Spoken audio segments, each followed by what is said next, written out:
Hello guys! Tara, samahan nyo kami pumunta sa Tagaytay. Nagkayayaan nga pala kami ni Habi para pumunta ng Tagaytay. Nag-ride kami niyan. Mga 2 oras siguro yung biyahe namin dyan. Alas 4 pa lang ng umaga nang umalis kami ng bahay. Nakarating kami ng Tagaytay mga alas 6 siguro. Naisipan lang namin na mag-ride papuntang Tagaytay kasi sabi ko kay Habi, gusto kong maranasan na mag-long ride papuntang Tagaytay na nakasakay sa motor. Kaya ayan, dinala niya ako sa Tagaytay. Grabe, nakakangalay pala kapag long ride, no? First experience ko pa lang kasi yan guys eh. At ayan na nga, malapit na kami sa pupuntahan namin. Grabe, after 2 hours, narating din namin ang pupuntahan namin. Dito nga pala kami ngayon pumunta sa may People's Park. May entrance nga pala yan pagpasok nyo. 20 pesos for parking. At ayan na, nandito na tayo guys. Ipapark na lang natin yung motor. At ayan nga, nakakita kami ni Habi ng taho. Sabi namin, bumili muna kami ng taho para magkaroon naman yung tiyan namin. 2 nga pala yung flavor nila. Isang original at isang strawberry. Siyempre, ang pinili namin dyan is strawberry para maiba naman yung lasa. Lagi na lang kasing original yung natitikman namin, di ba? Try naman natin yung iba. 20 pesos nga pala ang isang order niyan, guys. Sulit na, di ba? Ayan, tikman na natin yung lasa ng taho. Grabe ang sarap, guys. Promise. Sulit na yung 20 pesos mo. May nitinin pa yan.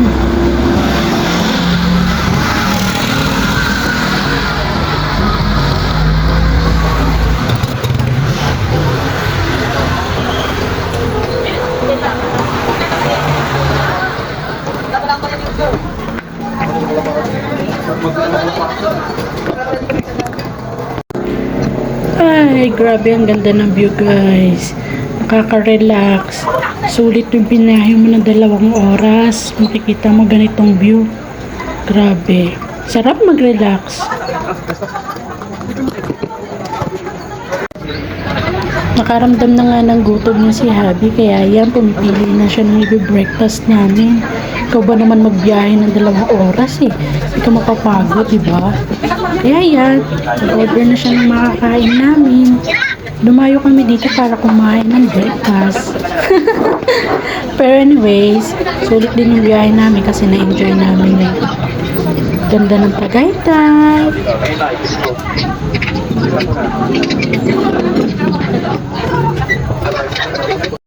At ayan na, dumating na yung order namin. Ang in-order niya pala ay Loming Batangas. Sa kanya naman yung pork silog dyan. Grabe guys, sarap niyan, promise. Tara, simulan na natin kumain.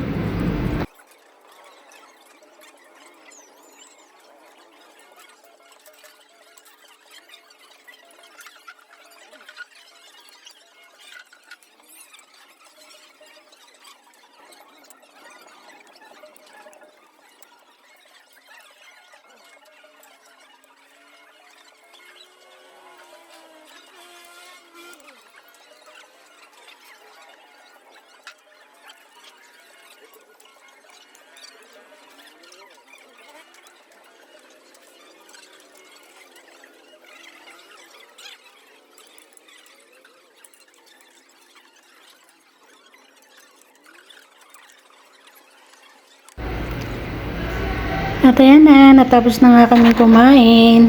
Sabi ko kay Habi, pahinga muna kami. Tingnan nyo guys, grabe ang ganda ng view, diba? Iba yung fresh air dito. Kaka-relax talaga siya, promise.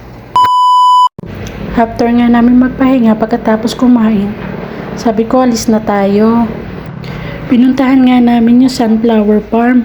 Ayan siya guys, pero hindi na kami pumasok dyan. May entrance siya 100. Nagmamadali na rin kasi kami umuwi niyan.